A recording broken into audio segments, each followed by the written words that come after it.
Misy critère fakina amin'ny bourse dia le bourse moa zany ao Aostralia sy ao Canada zay zany zao no anana anay fa afaka kelikely io zany misy ny ao Nouvelle-Zélande dia zahay zany tsy afaka manome bourse satria zahay amin'ny anaran'ny école tsy mahazo taratasy avany ka ny ahafahana mahazo mahalala manome an'izay bourse zay dia vika zany fa manana lettre officielle zahay afany amin'ny école. Ministère aloha tsy mitaky fa ny tao hividiana tao no nakany autorisation rehetra zay dia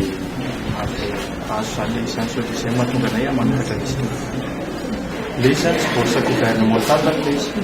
fa bourse le université mihitsy manao anazy zany hoe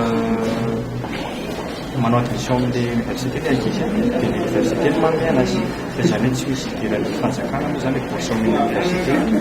fa hafa mihitsy le bourse hoe gouvernemental izay entre ny état anankiroa ohatra hoe Japon sy Madagascar fa ny an'misy ity zany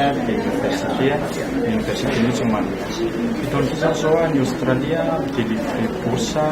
roapolo isy dia izy io moa zany ny eto Afrika ny roapolo zany tsika zany afaka mifanena amin'izareo Afrika izay resaka bourse zay dia ny Canada formation professionnelle izy io dia manome bourse ray izy ireo isaky ny 3 mois